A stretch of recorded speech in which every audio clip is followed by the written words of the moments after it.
katawan. No mas bata ka pa, madali lang sabihin na ang pamilya mo ang iyong mga anak, matagal ng kaibigan at kapitbahay na kilala mo mula pa noong panahon ng barbaro ay laging nandiyan para sa iyo. Pero kapag lampas ka na sa 60 taong gulang, unti-unting nababago ang takbo ng buhay sa barangay. May kanya-kanya ng pamilya ang iyong mga anak, ang mga kaibigan mo ay lumipat na sa Maynila o sa ibang bansa at kahit ang araw-araw na kwentuhan sa sari-sari store ay minsan hindi. Sapat ka pa, talagang kailangan mo ng matibay na suporta. Sa video na ito, pausapan natin ang 6 na haligi ng lakas na mas maasahan kaysa sa kahit sinong tao. Gaano man sila kalapit sa iyo. Hindi ito tungkol sa paglayo sa mga mahal mo sa buhay. Ito'y tungkol sa pagtatayo ng tatag na pundasyon sa pamamagitan ng mga routine at resources na ikaw mismo ang bumuo mula sa maayos na pagbubudget para sa hindi inaasahang gastusin sa ospital hanggang sa paglalakad papuntang misa tuwing madaling araw. At pag-ani nga malunggay sa bakuran para sa sopas ng iyong nga apo. Kapag naitayo mo ang matibay na pundasyon sa 6 na haliging ito, mapabudget man para sa mga bayarin sa ospital, paalaga sa iyong hardin ng malunggay at kalamansi tuwing umaga, o pakikisabay sa walking group papuntang misa, makakamtan mo ang seguridad at kalayaan na kakailanganin mo sa kahit anong hamon sa buhay. Manatili hanggang sa dulo. Dahil binabago ng mga haliging ito kung paano mo tinitiknan ang suporta sa barangay at sa sarili mong tahanan. Pag naunawaan mo ito, hindi mo na mararamdaman ang pagiging mahina, mag-isa o hindi handa. Bago tayo magsimula, kung gusto mo nga exclusive na tips para manatiling masigla pagkatapos ng 60 tulad ng mga special na recipe, makaganapan, at mas malalim na kwento ng 18 subscribe na sa aming channel. Ang iyong suporta ang nakpapalakas sa amin para makapagatid ng mga praktikal na gabay na nakaugat sa pang-araw-araw na buhay ng mga Pilipino. Handa ka na bang harapin ang anumang gastusin sa ospital? Haligi 1. Ang iyong katatagan sa pananalapi. Isipin mo ito. Bigla kang nakasakit at kailangan mong magbayad sa ospital. Wala kang ibang maasahan kundi ang sarili mong ipon. Handa ka ba? Dito papasok ang pinakamaasahang haligi mo, ang iyong sariling financial independence. Ang pinakamaasahang suporta na makakaroon ka ay hindi isang tao, ito ay ang iyong sariling lakas sa pananalapi. Sa Pilipinas, ibig sabihin nito ay pagkakaroon ng maayos at matatak na plano na sumasakop sa lahat mula sa budget para sa palengke hanggang sa biglaang gastusin sa ospital sa Maynila. Isipin mo ito bilang sarili mong savings baon. Laging handa sa kahit anong pagsubok sa buhay. Kilalanin natin si Mang Ramon. 72 anyos na, dating jeepney driver mula Cebu. Lagi niyang iniisip na ang kanyang nga anak ang sasalo sa kanya sa oras ng kagipitan. Pero nang tinamaan siya ng pulmonya at naubos ang kanyang ipon, abala ang nga anak niya sa pagsuporta rin sa kani-kanilang pamilya. Sa halip na umasa sa remittance, kumilos si Mang Ramon. Nagbukas siya ng maliit na sari-sari store sa barangay nila, nagbebenta ng bangus flakes at pinatuyong malunggay chips. Tuwing umaga, naglalakad siya sa palengke para bumili ng bangus paksiw sa discount price, tapos binibenta niya ito na. May patak ng suka niyo kumikita. Siya nang sapat para pambayad ng buwanang SSS contribution at nakakapa-ipon pa para sa emergency fund. Paano mo mapapalakas ang iyong haligi sa pananalapi? Mag-budget na parang bayet para sa pista. Gumawa na envelopes, kahit simpleng tiklop ng papel lang, para sa groceries, palengke, utilities, kuryente, tubig, healthcare, PhilHealth, out-of-pocket, at pangkasiyahan fiesta, misa donations. Samantalahin ang mga local programs, ay check ang PhilHealth at SSS contributions mo, siguraduhing updated ito para may maasahan kang benepisyo sa hospital. Tingnan din ang Pag-ibig Fund savings plans na may mataas na interest para sa long-term savings. Mahanap ng maliit na pagkakakitaan. Kahit simpleng pagbebenta ng malunggay timula sa backyard o pagawa ng tuyo sa suka para sa mga kapitbahay. Hanapin ang produktong kaya mong gawin na kailangan din ng komunidad. Mas marami kang pinakukunan, mas hindi ka nakadepende sa isang income. Automate ang savings mo. Pakiusapan ng isang anak o kapitbahay na magulo ng maliit na halaga kada linggo sa isang garapon. Isipin mo ito bilang pasalubong para sa future self mo isang bagay na gugustuhin mong asahan. Kung may simpleng diskarte ka rin para mapalakas ang iyong ipon o pagkakakitaan, ibahagi mo sa comments para makatulong din sa iba nating kababayan. Sa pagplano ng bawat piso na parang paghahanda ng sinigang para sa pamiyatikman ng asim ng kamyas. Amuyin ang steam ng kumukulong gabi, hindi lang pera ang binubuo mo kundi kapayapaan ng isip. Ang iyong ipon, strategic na paggamit ng social programs at maliit na business ay magiging matibay na sandigan na hindi mapapalitan ng pagmamahal o mabuting hangarin lang. Huwag kang alis sa susunod na haligi, pag-usapan natin kung paano mo mapapalakas ang iyong katawan ng natural habang ginagawa ang araw-araw mong gawain mula sa katatagan ng iyong pananalapi. Lilipat naman tayo sa susunod na haligi. Haligi 2, ang iyong kalusugan sa katawan. Isipin mong may hagdan sa barangay hall na dati mong inayat ng walang kahirap-hirap pero ngayon, bigla ka nang hinihingal sa gitna. Nakakatakot isipin na ang masimpleng kilos ay pwedeng mawala kung hindi natin alagaan ang ating katawan. Kaya tandaan, ang iyong katawan ang pinakamahalagang yaman mo at ang pagpapanatiling malakas nito ay higit pa sa minsang ehersisyo lang. Sa Pilipinas, ang araw-araw na kilos ay maaring kasing simple ng paglalakad mula bahay papuntang palengke, pero para tunay na mapatibay ang iyong kalusugan, kailangan itong gawing regular at nakaugat sa pang-araw-araw na gawain. Kilalanin natin si Aling Maria, 68 anyos na dating school librarian mula Batangas. Tuwing madaling araw, bago sumikat ang araw, sumasali siya sa isang maliit na grupo ng kababayan para sa light stretching sa ilalim ng punong mangga sa Barangay Plaza. Pagkatapos, naglalakad siya ng mabilis papuntang palengke, may bitbit na bayong, namimiling ang sariwang bangus, malunggay at kamatis para sa sinigang ng kanyang pamilya. Sa paglalagay niya ngalaw sa mga ordinaryong gawain, bumaba ang kanyang blood pressure at bumuti ang kanyang balance kaya't kaya pa rin niyang umakyat sa kanilang rooftop garden ng walang kaba. Paano mo mapapalakas ang iyong haligi sa kalusugan? Isama sa local routines. Magsimula sa banayad na pagmumuni-muni at pag-stretch sa ilalim ng puno. Pagkatapos ay maglakad papuntang palengke sa komportableng pero mabilis na lakad. Ang hindi pantay na lupa sa barangay ay natural na nakapapalakas sa iyong core at naktatagyo any balance. Gamitin ang mga bagay sa bahay bilang equipment. Punuin ang 2 bote nga coconut oil ma 1 litro bawat isa at gamitin ito bilang magaang dumbbell para sa shoulder raises at tricep extensions. Habang nakikipagkwentuhan sa mga kapitbahay sa sari-sari store. Functional movements. Mag-practice magbuhat ng bayong gulay ng mayo sumuko gamit ang tuhod, tuwid ang likod at isipin mong nag-ani kang malunggay para sa sopas. Ito'y nagpapalakas ng katawan sa paraang praktikal.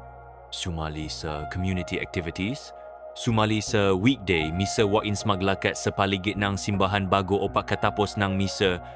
Kung may sayawang grupo sa barangay tulad ng tinikling o sinigapaw, subukan mo rin. Ang mabanayat na hakbang ay nakpapaganda ng koordinasyon at nakpapasaya ay reward ang sarili. Pagkatapos na aktibidad, ibabadang pa sa maligamgam na tubig na may ilang hiwa ng luya para mabawasan ang pananakit at mapabuti ang circulation. Nakaka-relax din ang amoy nito sa isipan. Kung sa ngayon ay madalas kang napapagod sa maliliit na lakad o nahihirapan ng umakyat sa hagdan, ito na ang panahon para kumilos habang kaya pa. Huwag mong hayaang humina ang katawan mo nang hindi mo namamalayan. Kung may ginagawa ka ng routine para manatiling aktibo, ay share mo sa comments para mapakkunan din ng inspirasyon ang iba nating kababayan. Sa pamamagitan ng pagsasama ng ehersisyo sa mga araw-araw na gawain stretching sa ilalim ng punong mangga, pagbubuhat ng bayong, paglalakad papuntang misa hindi mo lang pinapalakas ang iyong mga kalamnan, pinapahalagahan mo rin ang makatradisyon na nag-uugnay sa katawan at kaluluwa sa iyong komunidad. Alam mo ba kung sapat ang sustansya ng unang pagkain mo sa umaga? Haligi 3. Ang iyong nutrisyon.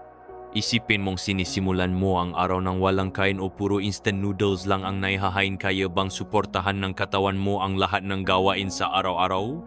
Tandaan, ang kinakain mo bawat araw ang nagbibigay lakas sa bawat hakbang mo mula sa paglalakad sa palengke hanggang sa pagtulong sa mga apo sa homework nila.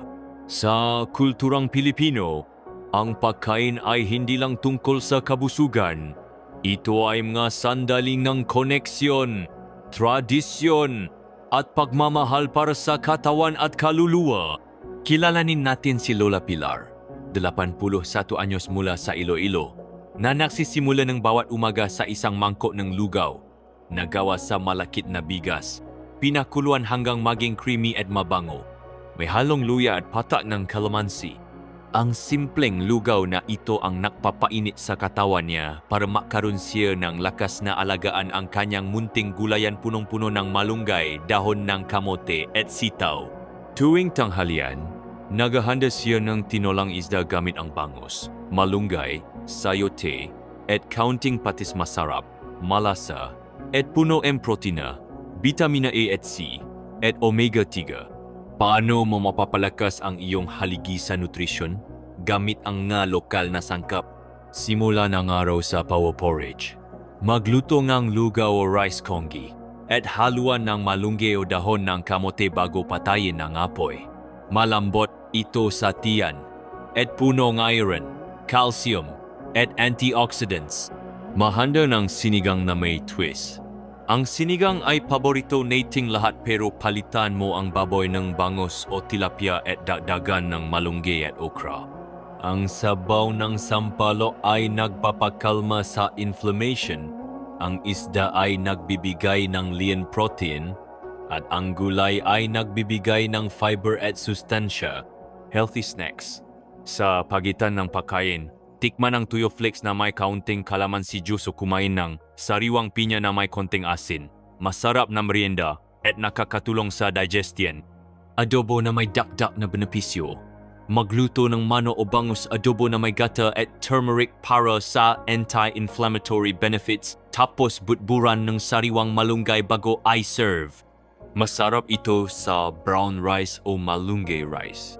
Inumin na nakpapalakas. Uminom ng salabat luyate na may isang kutsaritang honey pagkatapos ng tanghalian para mapakalma ang tiyan. Sa gabi, maghanda ng saa ng pandan na nakaka-relax ang aroma at tulong sa mahimbing na tulog. Kung madalas kang nakakaramdam ng pagod o panghihina, isipin mo muna, sapat ba ang sustansya ng kinakain mo? Ang simpleng pagbabago sa pagkain ay malaking tulong para mapanatili ang lakas at sigla mo. Sa bawat kutsara ng lugaw, sa bawat sabaw ng sinigang, at sa bawat kagat ng adobo, pinapalakas mo hindi lang ang katawan mo kundi pati ang koneksyon mo sa kasaysayan at karunungan ng ating mga ninuno. Huwag mong palalampasin sa susunod na haligi. Aalamin natin kung paano bumuo nga makoneksyon na mapapasaya at mapapalakas sa iyo araw-araw. Haligi 4. Ang iyong mga koneksyon sa komunidad. Isipin mo kung gaano kasaya ang kwentuhan sa sari-sari store. Tuwing hapon, pero paano kung dumating ang panahon na wala ka ng makasama o kausap? Mahalaga ang personal na koneksyon, hindi lang para sa kasiyahan kundi para sa kalusugan ng ating isipan at puso.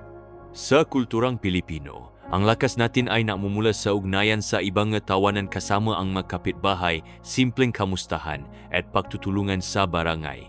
Kilalanin natin si Mang Jose, 79 anyos na dating mangingisda mula Palawan.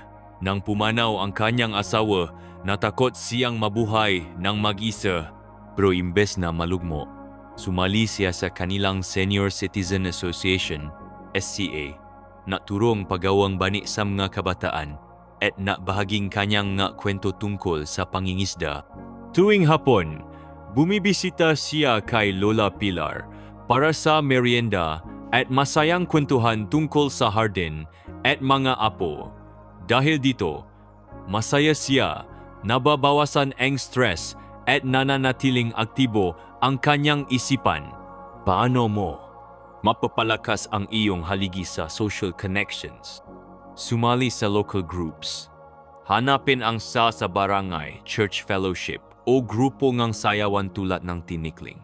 Kahit simpleng kwentuhan sa ilalim ng puno habang umiinom ng salabat, malaking bagay ito sa mood at motibasyon. Mag-host ng simpleng salu-salo. Mag-imbita ng kapitbahay. Para sa pesta ng kamote, simpleng pagtitipon, kung saan may kamote chips, lugaw, at masayang usapan. I-rotate ang host para lahat ay maramdaman ang pagiging parte ng grupo. Ibahagi ang talento mo. Kung marunong kang embroidery, paggawa ng banig, o pagluluto ng pandesal, turuan mo ang makabataan sa barangay. Hindi lang nila matututunan ito. Mas lalalim din ang ugnayan ninyong lahat. Gamitin ang teknolohiya. Kung nasa ibang bansa ang nga anak o kaibigan mo, ma-set up regular na video call, Viber o Messenger para patuloy ang kwentuhan at bonding kahit malayo.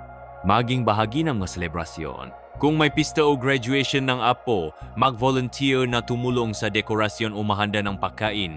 Ang pagiging aktibo sa ganitong maokasyon ay nagpapalalim sa iyong pakikipagkapwa. Kung minsan ay pakiramdam mo ay naisa ka, tandaan, kahit isang tawa o isang kwento lang ang simula ng mas malalim na ugnayan. Ikwento mo rin sa comments kung paano ka nakakahanap ng saya at koneksyon sa iyong barangay, baka ito ang magbigay inspirasyon sa iba nating kababayan. Sa bawat pagsasalo ng pagkain, sa bawat pagtuturo ng kasanayan, at sa bawat pagtulong sa komunidad, bumubuo ka ng matibay na haligi na magpapatatag sa iyong buhay sa mahabang panahon. Haligi 5. Ang iyong kalusugan ng isipan. Isipin mong nagigising ka sa umaga na punong kabuolungkot kahit walang malinaw na dahilan. Mahirap dalhin ang ganitong pakiramdam araw-araw, kaya't mahalaga ang paalaga sa ating isipan tulad ng paalaga natin sa katawan. Sa kulturang Pilipino, madalas nating hinahanap ang kapayapaan sa pananampalataya, mga ritual ng pamilya, at simpleng mga bagay tulad ng bango ng sampagwita sa umaga o ang tawa ng mga apo habang naglalaro ng patintero. Kilalanin natin si Aling Rosario, 70 anyos na balo mula sa Laguna, na nakahanap ng kapanatagan sa kanyang dambana sa bahay. Tuwing madaling araw, nagsisindi siyang kandila, nag-alayng sariwang sampagwita, at gumugugol ng 10 minuto sa tahimik na pagdarasal. Ang munting ritual na ito ang nabibigay sa kanya ng lakas ng loob na papabawas ng kaba at nagpapalalim ng pasasalamat sa bawat biyaya, maliit man o malaki. Paano mo mapapalakas ang iyong haligi sa mental well-being? Morning mindfulness sa dambana. Bago ka gumawa ng kahit ano, sindihan ang kandila sa home altar mo, magalayng bulala, at huminga ng malalim ng 3 beses. Magpasalamat sa kahit isang simpleng bagay, siguro sa sarap ng sinigang kagabi o sa tawa ng anak mong nasa abroad. Nature breaks sa gulayan. Gumugol ng 15 minuto kada araw sa pagdidilik o pag-aalaga ng mahalaman. Damhin ang lupa sa iyong daliri at pakinggan ang huni ng ibon, malaking tulong ito para sa kalmadong isip. Munting creative moments. Mag-sketch ng tanawin sa barangay, gumawa ng simpleng tula tungkol sa ulan o hum ng lulabi habang nagluluto. Ang paglikha ay isang paraan para mailabas ang damdamin at mapanatiling aktibo ang isip. Storytelling circles. Mag-organisa ng lingguhang kwentuhan kasama ang mga kapitbahay o pamilya kung saan nagbabahagi kayo ng alaala ng pista, malaro sa kabataan o malumang kwento ng pag-ibig. Ang pakikinig at pagkukwento ay napapalakas ng memorya at napapalalim ng koneksyon. I manage ang balita. Mahalaga ang pagiging updated, pero ang sobrang balita tungkol sa mga problema sa mundo ay nakakadagdag ng stress. Magtakda ng news time bawat araw, halimbawa pagkatapos ng tanghalian at pagkatapos nito patayin na ang radio o TV. Kung nararamdaman mong madalas kang abala ang isip o mabigat ang loob, simulan ang isa sa mga simpleng gawain na ito, makikita mong unti-unting gumagaan ang pakiramdam mo. Kung may sarili kang paraan para mapanatiling masigla ang isipan, ibahagi ito sa comments. Maaring ito ang tip na kailangan ng iba. Sa bawat pagdarasal sa dambana, sa bawat sandali sa gulayan, at sa bawat munting kwento, bumubuo kang isang isip na kasing tibay ng espiritu ng ating mga komunidad. Sa huling haligi, alamin natin kung paano mo mapapanatiling buhay ang layunin at sigla mo kahit anong edad. Haliginam, ang iyong layunin sa buhay. Isipin mong gumijizing ka araw-araw na parang wala ng direksyon o dahilan para kumilos. Mahirap iyon dahil ang pagkakaroon ng layunin ay nagbibigay saysay at sigla sa ating mga araw kahit anong edad natin. Sa Pilipinas, ang layunin ay kadalasang nakaunay sa pamilya, pananampalataya at serbisyo sa komunidad. Kilalanin natin si Mang Ernesto, 83 anyos na karpintero mula Ilocos Norte. Matapos magretiro, naramdaman niyang tila wala na siyang silbi hanggang sa humingi ng tulong ang barangay para ayusin ang retablo sa kanilang chapel. Ginamit niya ang dekada ng karanasan sa paggawa ng kahoy, gumigising tuwing umaga para magukit, at naturo rin sa mga kabataang gustong matuto.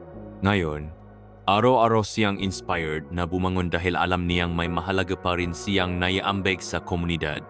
Paano mo mapapalakas ang iyong haligi sa layunin?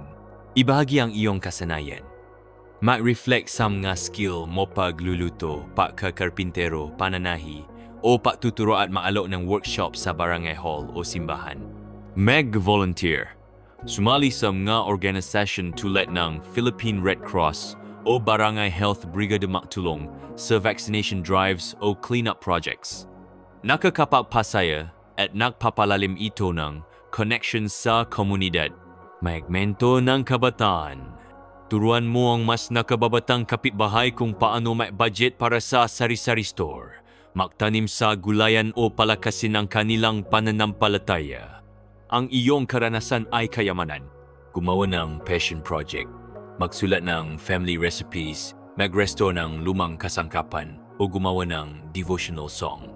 Bigyan mo ng oras bawat linggo ang bagay na nabibigay sa iyo sa puso mo. Magtakda ng munting goal, halimbawa, tapusin ang isang gawaing kamay para sa apo, makapasimba ng ilang beses bawat buwan, o maglakad ng tiyak na distansya sa barangay. Ipagdiwang ang bawat malit na tagumpay kasama ang pamilya. Kung minsan ay pakiramdam mo na parang wala ng kabuluhan ang nga araw, tandaan, bawat munting aksyon mo, pagtulong, paglikha, pagtuturo ay bahaging isang legacy na hindi mawawala. May ginagawa ka bang passion project ngayon o may plano ka bang simulan? Ay share sa comments, baka ito na ang inspirasyon ng iba. Sa bawat araw na inilaan mo sa serbisyo, pagtuturo at paglikha, bumubuo kang pamana na magpapatuloy kahit ikaw ay nagpapahinga na. At sa ganitong paraan, mas nagiging makabuluhan at masigla ang bawat yugto ng iyong buhay. Ngayong natapos natin ang 6 na haligi ng lakas, maglaan tayo ng ilang sandali para pagnilayan ito. Alin sa mga haligi ang pinaka-naapektuhan ka ngayon? May haligi bang matibay na? O may aspeto bang kailangan pang palakasin? Ang katotohanan ay simple pero makapangyarihan. Ang lakas mo ay hindi lamang nakasalalay sa mga tao sa paligid mo, na sa mga bagay din ito na ikaw mismo ang may kontrol. Sa pamamagitan ng matibay na pananalapi, malusog na katawan, masustansyang pagkain, makabuluhang koneksyon, malusog na isipan, at layunin sa buhay. Bumubuo kang pundasyon na kasing tibay ng nganipan na bubong ng iyong bahay kubo. Sa kulturang Pilipino, alam natin ang kahalagahan ng pagkakaisa, pananampalataya, at kasipagan. Pero mahalaga rin ang pag-alaga sa sarili dahil sa huli, ang sarili mong lakas ang magiging pinakamatatag mong sandigan. Kung ikaw ay naglalakad papuntang misa, naglulutong lugaw para sa mga apo, o nagtuturong kasanayan sa kabataan, tandaan mo, ang bawat maliit na aksyon ay patunay na ikaw ay buhay, mahalaga, at may mayaambag. Hindi mo kailangang baguhin ang lahat agad-agad. Ang mahalaga ay nagsisimula ka kahit sa munting hakbang araw-araw. Tulad ng kasabihan, ang patak-patak na ulan pag nasama-sama ay bumubuo ng ilog. Ganito rin ang pagpapalakas sa sarili unti-unti pero siguradong may bunga. Ikwento mo sa comments kung anong haligi ang pinagtunan mo na o kung anong bagong hakbang ang balak mong simulan ng kwento mo ay maaring maging inspirasyon ng iba nating kababayan.